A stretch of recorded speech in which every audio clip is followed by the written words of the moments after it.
backstory about how this happened. This is a scheme of work I wrote when I was at Durrington, because when I started there, the maths department was not a strong department. There was no scheme of work, there was no homework that anyone did really. And so I started myself designing homework. So if you just have this, I mean, this is sort of the backstory of what I want to talk about. Each module of work, so that's a mod, I'll make it a bit smaller. Each module of work has on the scheme of work, and obviously as you develop, you might not have it on a scheme of work, but you might decide to do it individually, has its own homework. So every single topic we covered has a specific homework, which then everybody in the department was eventually setting the same homework. But it didn't start like that. It started by just me making these homeworks. Then as these developed, and I just want to show you one in particular, for example. So this is a homework, and I've got these to give out. But we started by setting homework. So I started by setting homeworks, and the setting of the homework was just sort of the end of it. And they either did well or they didn't do well. So then what we tried to do is to give students specific targets that related directly to the homeworks, and to make it easy for the teacher to mark them. So I'm not sure how brilliantly this worked with other topics, but for example, we were doing this topic in maths, and there were these targets that were written on the front of the homework they did.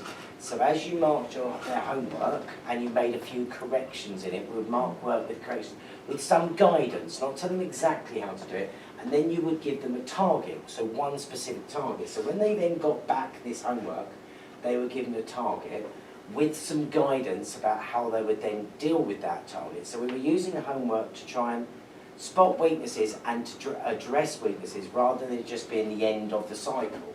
And then at the end of the homework, and if you go back to my scheme of work, I'll show you how this works. There's what's called a to improve lesson. So if I click on there. So every homework had targets, and then, I'm sure this will open.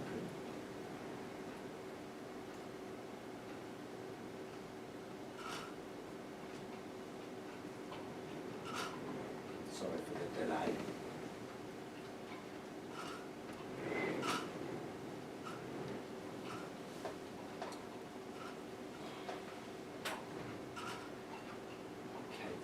To improve lessons. So basically it has the same targets that it had on their homework, which also, if I flick back to the homework, on the last 2 pages, you will see there are additional questions that relate to their targets.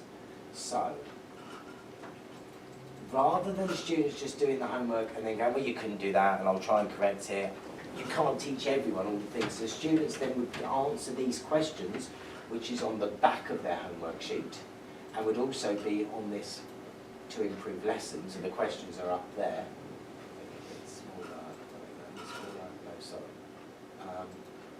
So then students, so it would be sort of your starter for the next lesson would be addressing their mistakes from their previous homeworks, and they would all be doing different things.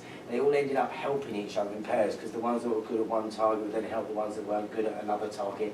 It actually also worked when you had the 3 or 4 students that hadn't done the homework, which is always going to happen in every class. They felt quite excluded from the lesson and ended up doing the homeworks in the end after you did this for 3 or 4 weeks, because otherwise they felt left out. And it worked really well. And then obviously you had the answers, it was just answers on the next page. On the actual homework task, I'll show you, we go back to the homework book. So that was at the end of this homework booklet, those were those targeted questions. They were then the answers. I should move that down. The answers were there as well. So the whole idea was to use homeworks, to give students targets, then address those targets really quickly and move on. We then came to the conclusion that sometimes students couldn't even access the homework. The reason they weren't trying some of the questions is they forget stuff, they weren't bright enough, they wouldn't go on the internet to find things out. So we produced, and I will show you here as well, I think I've opened some, bear with me, what we call guidance sheets. So if I go back here, and this is something you can produce individually or as a department. We did it in an inset in maths. So basically every topic for homework, we then produced guidance sheets, which we would then give out with the homework. Did that open? So actually, rather than just giving them questions, you describe to students how to do work.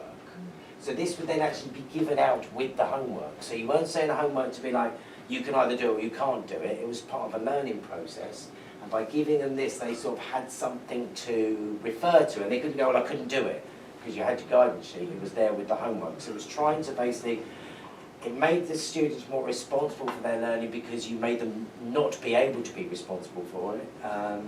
And I think it was a way of addressing their mistakes as they came across it, and basically giving them the opportunity to improve. And then these guidance sheets, of which you will see, I have many of them there, they are all guidance sheets. When we did a tracking point, you would do exactly the same. You give the student two or three targets, and then hand these guidance sheets out for the next homework. So, for example, if they couldn't do sequences, displays how to do sequences, and then there's a few questions to do. So not hundreds and hundreds, just a few to do. And we then ended up giving these out at parents' evening as well, because you say to parents, oh, this is what they couldn't do from their last test. If you take these 4 guidance sheets away and they do these over the next 3 or 4 weeks, they will get better. So that's really what I wanted to talk about. That was it really. I mean, I've got a few handouts if people want to see them, but it's basically just this, and the fact that the homework wasn't the end of a cycle, it was the start of a cycle. And then can I just check, in terms of resourcing, were those available electronically, or did they take away physical copies? Physical copies. And were those laminated so they could then be returned? Or was it No, they were given just, these were then given, we literally photocopied 100 of every one, and at parents' evening, you would look at their weaknesses. So from their tracking tasks, you'd give them 3 or 4 targets, not too many, because otherwise you give them 15 sheets and nothing got done. And we also talked about not giving them too many questions, because if it's too much, they won't do it. Whereas this, for example, if they couldn't do sequences, and they'd have to spend 20 minutes, half an hour answering these questions, and then we actually found, not all of them, because it was like an extra homework on top of their normal homework, but probably half of them were doing the extra work and made progress on those topics. And those homework booklets, of which I have printed off some here, for example, I started by just doing them for myself, and I was the only one in the department that did them. As I became head of department, every single student did a homework booklet like that every single week with these targets, and then we found that we sort of started to refine them and make them better. And I understand it's said by I suppose people in education shouldn't give grades on homeworks and things like that, but I found the students loved it. So that was just, but it came from me, evolved from me doing it for me, and then me giving it to other people, and that's improving it a bit. Does raise the status of homework as well. It does raise the status. Because you're not doing it, as you say, just as a end of the teaching. And it's not just, and also, if you found that 80% of the class couldn't do this, you did an extra lesson. Correct. Because then it informed your planning. And the fact is, I mean, it wouldn't be on everybody's scheme of work. Like we actually had the homeworks there, the to improve lesson there. But if you start thinking of homework as 3/4 of the way through the teaching cycle, rather than like, that's it, they couldn't do it, you didn't do badly, you did badly, that's it. We tried to use it to make them better. I suppose it's also helpful if you've got students who've missed lessons, because with your guidance sheets on the how-to, it's a good way of being able to reinforce their learning. And we did find as a big department, you could produce 40 of those in 2 hours, because each of you can do 2 or 3. And suddenly you've got this, you've got this 100 of them saved electronically. When students can't do, students want to revise, you print those off. I suppose having them online for them to access would be better. I did a lot of photocopying. You've got help sheets, haven't you, in IT? Yeah. Do you want to just say something briefly about how those evolve? Because those are good at promoting independent learning as well, aren't they? So it's a similar sort of thing, but kind of level. So a lot of the things we're doing are practical, so it's sort of different applications. So generally the way our lessons would run is you have a demonstration of a skill. Maybe your bright students can watch it once, go away and do it. But then it was about levelling the amount of help you give to students of other abilities. So we do produce worksheets that they can work through to do it, but then for some of the even less able, we've recorded like Jing videos, screen capture videos, right, showing it again with verbal explanation so they can re-watch that, and they're all on the Moodle so they can access them from anywhere with the internet. That's cool. Yeah, Yeah. it's good, because there used to be an awful lot of running around, people putting their hands up, and you were repeating the same stuff time and time again. Whereas that whole thing of, have you accessed your help sheet, like you've got there, Lee, or like on the online resources that IT have now produced? I think when you can do a visual, when you have a video, they can see that's even better. The trick with that is that we didn't want everyone just going straight to the video and copying it. Yeah. So we did have to build in, oh, if you use that help resource, your grade will be this.